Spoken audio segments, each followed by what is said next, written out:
जय श्री हरि विष्णु, जय माता लक्ष्मी। देवउठनी एकादशी की आप सभी को हार्दिक शुभकामनाएं। आज हम सुनेंगे देवउठनी एकादशी की कथा। इस दिन इस व्रत कथा को सुनने से सभी कार्य सिद्ध होते हैं और भगवान नारायण का आशीर्वाद बना रहता है।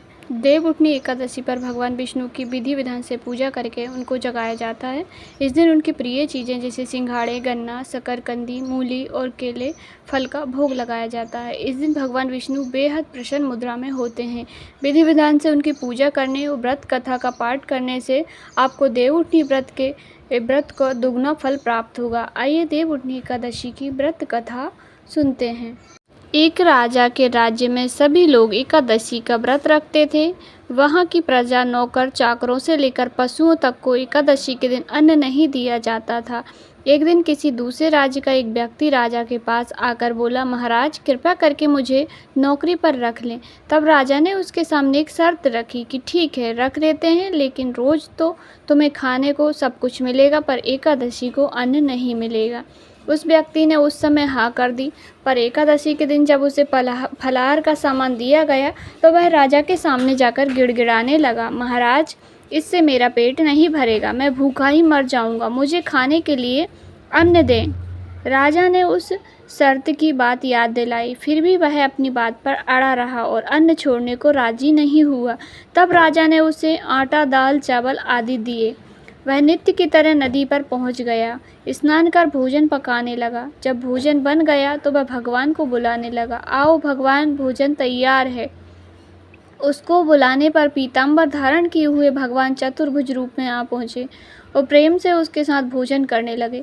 भोजन आदि करके भगवान अंतर्ध्यान हो गए तथा वह अपने काम पर चला गया। 15 दिन बाद अगली एकादशी को जब राजा से कहने लगा कि महाराज मुझे दुगना सामान दीजिए, उस दिन तो मैं भूखा ही रह गया।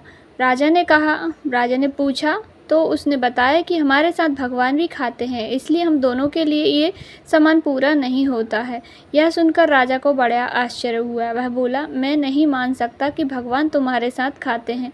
मैं तो इतना व्रत रखता हूँ, पूजा करता हूँ, पर भगवान ने मुझे कभी दर्शन नहीं दिए। राजा की बात सुनकर वह बोला, महाराज यदि विश्वास ना हो तो साथ चलकर देख लें। राजा एक पेड़ के पीछे छिपकर बैठ गया। उस व्यक्ति ने हर रोज की तरह भोजन बनाया और भगवान को शाम तक पुकारता रहा, फिर भी भगवान न आए। अंत में उसने कहा, हे भगवान, यदि आप नहीं आए तो मैं नदी में कूदकर प्राण त्याग दूंगा। फिर भी भगवान नहीं आए। तब वह प्राण त्यागने के लिए उद्देश्य से नदी की तरफ बढ़ा। प्राण त्यागने का उसका दृढ़ इरादा जान शीघ्र ही भगवान ने प्रकट होकर उसे रोक लिया और साथ बैठकर भोजन करने लगे। खा पीकर उसे अपने विमान में बिठाकर अपने धाम ले गए। यह देख राजा ने सोचा कि व्रत उपवास से तब तक कोई फायदा नहीं होता जब तक मन शुद्ध ना हो। इससे राजा को ज्ञान मिला। वह भी मन से व्रत उपवास करने लगा और अंत में स्वर्ग को प्राप्त हुआ। देवउठनी एकादशी की दूसरी व्रत कथा। एक समय भगवान नारायण से लक्ष्मी जी ने कहा, हे नाथ, आप दिन रात जागा करते हैं, सोते हैं तो लाखों करोड़ों वर्ष तक सो जाते हैं। उस समय समस्त चराचर का नाश भी कर डालते हैं। अतः आप विनम्र से प्रतिवर्ष निद्रा लिया करें, इससे मुझे भी कुछ समय विश्राम करने का समय मिल जाएगा। लक्ष्मी जी की बात सुनकर नारायण मुस्कुराकर बोले, हे देवी, तुमने ठीक कहा, मेरे जागने से सब देवों को, खास कर तुमको कष्ट होता है। तुम्हें मेरी सेवा से जरा भी अवकाश नहीं मिलता है, इसलिए तुम्हारे कथा अनुसार आज से मैं प्रतिवर्ष 4 मास वर्षा ऋतु में शयन किया करूँगा। उस समय तुमको और देवगणों को अवकाश होगा। मेरी यह निद्रा अल्प निद्रा और प्रलयकालीन महानिद्रा कहलाएगी। यह मेरी अल्प निद्रा मेरे भक्तों को परम मंगलकारी, उत्सवप्रद तथा पूर्णवर्धक होगी। इस काल में मेरे जो भी भक्त मेरे शयन की भावना कर मेरी सेवा करेंगे और शयन उत्पादन में के समय उत्सव आनंद पूर्वक आयोजित करेंगे, उनके घर तुम्हारे सहित निवास करूँगा। देवउठनी एकादशी व्रत की तीसरी कथा। एक नगर में एक राजा था। उसके राज्य में सभी लोग बहुत सुखी थे। नगर में एकादशी को कोई भी अन्न नहीं बेचता, ना ही कोई अन्न पकाता था। सभी फलाहार करते थे। एक बार भगवान ने राजा की परीक्षा लेनी चाहिए। भगवान ने एक सुंदरी का रूप धारण किया तथा सड़क पर बैठ गए। तभी राजा उधर से निकला और सुंदरी को देख चकित रह गया। उसने पूछा, हे सुंदरी, तुम कौन हो और इस तरह क्यों बैठी हो? तब सुंदरी स्त्री बने भगवान बोले, मैं निराश्रिता हूँ, नगर में मेरा कोई जाना पहचान नहीं है, किसने सहायता मांगूं। राजा उसके रूप पर मोहित हो गया। वह बोला, तुम मेरे महल में चलकर मेरी रानी बनकर रहो। सुंदरी बोली, मैं तुम्हारी बात मानूंगी, पर तुम्हें राज का अधिकार मुझे सौंपना होगा। राज्य पर मेरा पूर्ण अधिकार होगा। मैं जो भी बनाऊंगी तुम्हें खाना होगा। राजा उसके रूप पर मोहित था, अतः उसकी शर्तें स्वीकार कर ली। अगले दिन एकादशी थी। रानी ने हुक्म दिया कि बाजारों में अन्य दिनों की तरह अन्न बेचा जाए। उसने घर में मांस मछली आदि पकवाए और परोस कर राजा से खाने के लिए कहा। यह देखकर राजा बोला, रानी, आज एकादशी है, मैं तो केवल फलाहार ही करूँगा। तब रानी ने शर्त की बात याद दिलाई और बोली, यह तो खाना खाओ, नहीं तो मैं बड़े राजकुमार का सिर काट दूंगी। राजा ने अपनी इस स्थिति बड़ी रानी से कही तो बड़ी रानी बोली, महाराज, धर्म न छोड़ें, बड़े राजकुमार को सिर दे दें। पुत्र तो फिर मिल जाएगा, पर धर्म नहीं मिलेगा। इसी दौरान बड़ा राजकुमार खेलकर आ गया। माँ की आंखों में आंसू देखकर वह रोने का कारण पूछने लगा, तो माँ ने उसे सारी बात बता दी। तब वह बोला, मैं अपना सिर देने के लिए तैयार हूँ। पिताजी के धर्म की रक्षा होगी, जरूर होगी। राजा दुखी मन से राजकुमार को सिर देने को तैयार हुआ तो रानी के रूप में भगवान विष्णु ने प्रकट होकर असली बात बताई। राजन, तुम इस कठिन परीक्षा में पास हुए। भगवान ने प्रसन्न मन से राजा से वर मांगने को कहा तो राजा बोला, आपका दिया सब कुछ है, हमारा उद्धार करें। उसी समय भगवान एक विमान उतारा। राजा ने अपना राज्य पुत्र को सौंप दिया और विमान में बैठकर परम धाम को चले गए। एकादशी व्रत कथा संपूर्ण हुई। अब हम भीष्म पंचक के स्नान की कथा पढ़ेंगे। कार्तिक मास में भीष्म पंचक 5 दिवसीय जो स्नान होते हैं एकादशी से लेकर पूर्णिमा तक, तब यह कथा अवश्य ही सुननी चाहिए। राजा पृथ्वी कहने लगी, हे नारद जी, भीष्म पंचक व्रत कैसे प्रसिद्ध हुआ? तब नारद जी कहने लगे कि राजा पृथ्वी, यह व्रत कैसे प्रसिद्ध हुआ तो सुनो। श्री कृष्ण ने भीष्म को इस व्रत पर वृतांत कहा और भीष्म ने इस व्रत को किया, इसी से वह भीष्म पंचक व्रत कहलाया। जब पांडवों ने श्री कृष्ण को दूत बनाकर दुर्योधन के पास भेजा तो विदुर जी के पास आए। विदुर जी ने उनका बड़ा सत्कार किया, क्योंकि भगवान तो प्रेम से प्रसन्न होते हैं, धन, सूरवीरता और पांडित्य इनको नहीं देखते। जिस भगवान के पलक के इशारे से सारा संसार निर्मित तथा पोषित होता है और अंत में नाश को प्राप्त हो जाता है। देवता लोग भी जिनको जानने में असमर्थ हैं, वही भगवान अपने भक्त कुंती के पुत्रों का कार्य करने के लिए दूत बनकर आए हैं। तब भीष्म जी ने उनका आगमन सुनकर उनसे मिलने के लिए आए। भीष्म जी का आगमन सुनकर कृष्ण जी ने उनको नमस्कार किया। फिर भीष्म जी कहने लगे कि भगवान आप त्रिलोकी के नाथ हैं, ब्रह्मादिक देवता भी आपकी माया को नहीं जान सकते हैं, वही पांडवों के दूत बनकर आए हैं। ऐसा पांडवों के पास क्या वशीकरण मंत्र है जिसके प्रभाव से आप उनके इतने वशीभूत हो गए हैं? कृपालु, आप सर्वज्ञ हैं, इसका कारण बतलाइए।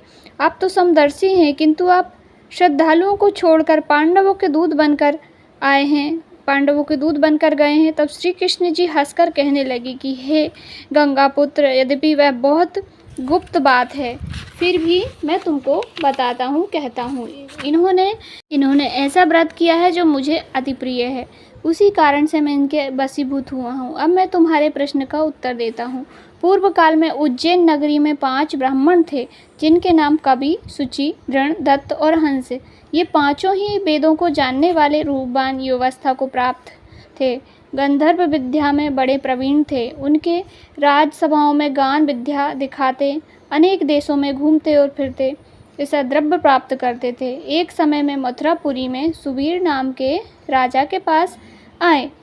संगीत कला में निपुण होने के कारण उन्होंने राज्य सभा में जाने की इच्छा की। वे 4 दिन तक उपवास करते रहे और यमुना स्नान करते रहे। फिर उन्होंने एक मनुष्य से राजा का वृतांत पूछा। उसने कहा कि राजा की एक कादम्बरी नाम की स्त्री भोग पत्नी है। वह संगीत विद्या में अति निपुण, राग तथा कंठ में अति प्रवीण और नाचने में आदित्य तथा रूप यौवन में मनोहर है। प्रतिदिन राजा के सामने एकांत में नाचती और गाती है। ऐसा सुनकर जहाँ तक नृत्य ताल का शब्द होता था, उस स्थान के पास जाकर वे खड़े हो गए और राजा के पास आने जाने वालों से कहने लगे की दुख की बात है। राजा के समीप कोई नृत्य कला को जानने वाला नहीं है। वीणा में 2 तार ढीले हैं, तार बराबर नहीं है, बाजे में नृत्य शुद्ध नहीं है। इसी प्रकार की बातें सुनकर किसी ने वह वृत्तांत जाकर राजा को सुना दिया। राजा ने पांचों को यहाँ कादम्बरी का नृत्य हो रहा था बुलाया और वे वहाँ जाकर राजा को आशीर्वाद देकर बैठ गए। कादम्बरी ने उनको संगीत कुशल जानकर विशेष नृत्य किया। तब उसने चक्र से ताल दिया, उस ब्राह्मणों ने रोकी गई। उसने चक्र छोड़ा, ताल दिया, चक्र खंडित नहीं हुआ। इस पर कादम्बरी भी उसका गुण देख वह ब्राह्मण भी दुखित हो बाहर आए और कादम्बरी भी लज्जित काम वशीभूत घर के अंदर उदासीन होकर रह गई।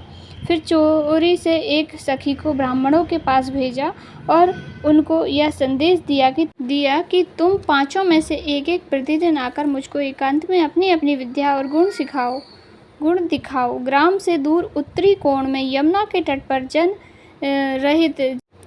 रहित लता सहित एक अनंत नामक तीर्थ है। वहाँ पर पांचों में से एक एक करके आना, मैं भी वहाँ पर आऊँगी और वीणा राग की कुशलता दिखाऊंगी। इसी प्रकार तुम भी क्रम से अपना अपना गुण दिखाना। वह सखी ऐसा कहकर चली गई। श्री भगवान कहने लगी, हे भीष्म जी, एक ब्रह्मचारी जो कि मेरा भक्त था, दुष्ट संगति भय से गांव से अति दूर वहाँ रहता था। उस दिन वह भी भीष्म पंचक व्रत करता था और देवालय में जाकर मेरा पूजन करता था। उस दिन कार्तिक शुक्ल एकादशी का दिन था। तब वह ब्राह्मणों में से कवि नाम वाला ब्राह्मण वहाँ आया और कादम्बरी भी वहाँ मुनि के स्थान पर पहुँच गई। मुनि ने जैसे पूजा की, कवि ने भी उसी प्रकार से विधि से पूजा की। फिर वीणा लेकर गान करने लगे। उनके गान से मुनि ने कोई क्रोध नहीं किया, क्योंकि उसमें अपना मन जीता हुआ था। मेरे आगे दोनों ही सारी रात तक नृत्य गान करते रहे। मुनि को गोबर का आचमन करते देख कवि ने भी गोबर का आचमन किया। प्रातःकाल होते ही कादम्बरी राजा के पास गई। मुनि संगति से उसके सब पाप नष्ट हो गए थे। 12 के दिन कवि अपना सब धन दान करके विरक्त हो गया। दूसरे दिन शुचि आया और उसने भी उसी तरह मुनि को देखकर हमारा पूजन किया और रात भर कादम्बरी के साथ नाचता गान करता रहा। मुनि को गोमूत्र का आचमन देकर उसने भी गोमूत्र का आचमन किया और प्रातः समय अपना सब धनादि देकर वह भी विरक्त हो गया और कहने लगा कि जिस तरह कादम्बरी का नृत्य गान और रूप देखकर मुनि का मन विचलित नहीं हुआ, उसी प्रकार अपने मन को वश में रखना चाहिए। इसी तरह 13 के दिन कादम्बरी को देखने के लिए दृढ़ नाम वाला ब्राह्मण आया। उसने भी वह वैसा ही किया और प्रातः समय मुनि की तरह गो का दूध पीकर वैराग्य को प्राप्त होकर दंत नामक वाला ब्राह्मण आया और उस प्रकार सब क्रिया करता हुआ मुनि से बचे हुए घी को पीकर शुद्ध चित्त होकर विरक्त हो गया। पूर्णमासी को हंस नामक ब्राह्मण आया और उसने भी मुनि को देख कर नमस्कार किया। ऐसे हंस नामी उस ब्राह्मण ने सत्संग से हमारी पूजन की और मुनि के बचे हुए दही को खाकर विरक्त हो गया और धनादि देकर तीर्थ यात्रा को चला गया। राजा ने कादम्बरी का मंदिर में जाना सुनकर उसको मकान में बंद कर दिया और फिर वह मंदिर में नहीं जा सकी।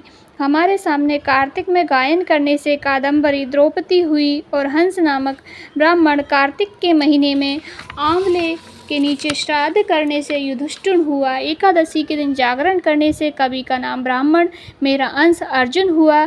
शुचि सहदेव और दंत नकुल हुआ। महापराक्रमी दृश्य भीष्म भीमदेव हुए। इस व्रत के प्रभाव से ही हम इसके वशीभूत हैं। अब तुम्हारे इस व्रत के करने से यह व्रत पंचक कहलाएगा। भीष्म पंचक। जो कोई मथुरा में इस व्रत को करेगा उसको हम स्वर्ग लोक, ब्रह्म लोक, विष्णु लोक तथा वैकुंठ लोक देते हैं। नारद जी कहने लगे कि इस व्रत का वृत्तांत सुनकर भीष्म जी अति प्रसन्न हुए और सदैव वर्ष इस व्रत को करते रहे। इसी कारण इस व्रत का नाम भीष्म पंचक हुआ। जिस समय भीष्म जी बाणों की सैया पर पड़े थे, तब भगवान श्री कृष्ण उनके सम्मुख आए और जब तक देह का त्याग नहीं किया उसके सामने खड़े रहे। सारी रात भगवान के भजन आदि गाकर भगवान को जगावे। ब्रह्म कोरचक व्रत धारण करके पीपल, तुलसी और आंवले का विधिवत पूजन करें। दही, चावल, गन्ना, मूली इनका दान करें। शुद्ध से आंवला तथा पीपल को लपेटें। पूर्णिमा को श्राद्ध करें, श्रद्धापूर्वक ब्राह्मण भोजन करावे एवं दक्षिणा देवे। इस प्रकार भीष्म पंचक व्रत संपूर्ण होता है। एकादशी की कथा संपूर्ण हुई। सभी मिलकर बोलिए जय श्री कृष्णा। ओम नमो भगवते वासुदेवाय नमः।